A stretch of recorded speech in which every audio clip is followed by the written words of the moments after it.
Bonjour tout le monde. Alors aujourd'hui, une nouvelle vidéo dans la série sur les vecteurs, où cette fois on va laisser un peu les coordonnées de côté, on va se concentrer sur un thème souvent boudé par les élèves de seconde, que vous aimez pas parce que c'est compliqué, c'est la relation de Chasles.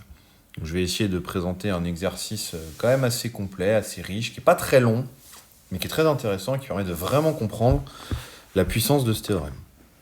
Donc je vous ai rappelé ici au cas où comment fonctionne la relation de Chasles, donc cette idée de trajet avec escale. Je vous invite à faire pause si jamais vous avez besoin de vous remettre ça en tête. Moi je vais passer directement à la résolution de l'exercice.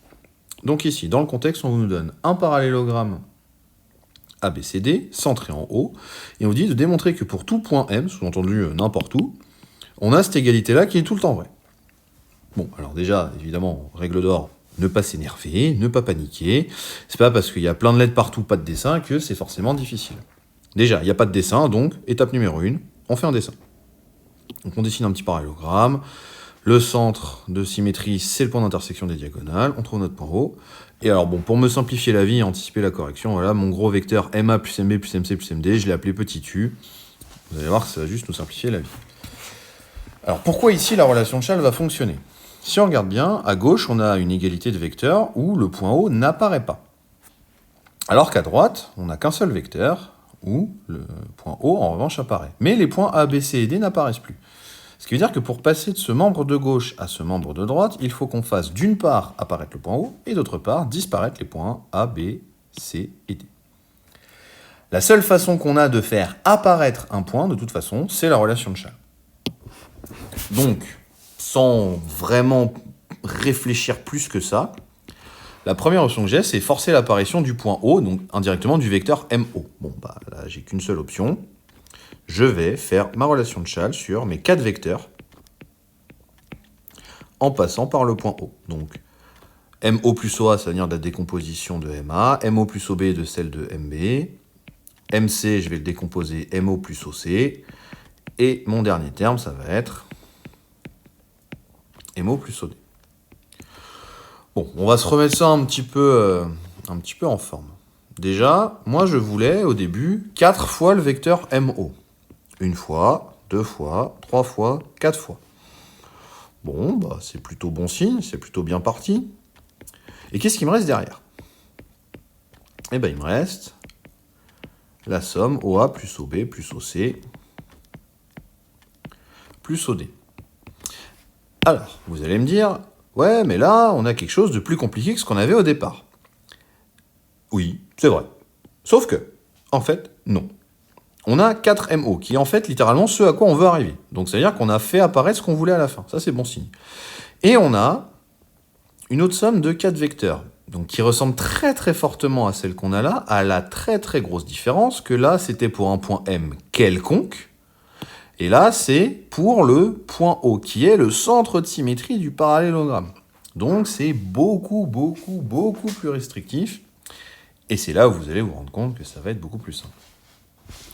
Bon, je dois enchaîner les translations OA, OB, OC, OD. Là, déjà, normalement, vous voyez, si on le fait un petit peu à la main levée, elles vont pas dans le bon sens pour bien se compléter. Nous, on aimerait bien, par exemple, faire OC plus OA et OB plus OD.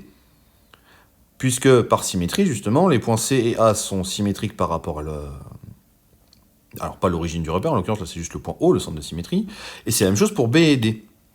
Donc, ce que ça veut dire, c'est que, ici, par exemple, OB, OC, pas OB et OC, pardon, c'est OB et OD, ils sont opposés. Donc c'est pour ça que si je les additionne, bah, ça va me donner le vecteur nul. Alors, est-ce que j'ai le droit de faire ça? Bah, complètement. Là, j'additionne les 4. Bah, j'ai juste à changer l'ordre. Donc, OA, je vais le mettre avec OC. OB, je vais le mettre avec OD. Donc, dans un premier temps, bah, OA plus OC, ça va être égal à 0, parce que exactement de la même manière que ce que j'ai dit au-dessus, les vecteurs OA et OC, ils sont opposés, par symétrie, justement. Et bah, mon deuxième argument que je vais remettre là, OB plus OD, c'est aussi égal à 0, parce que les vecteurs OB et OD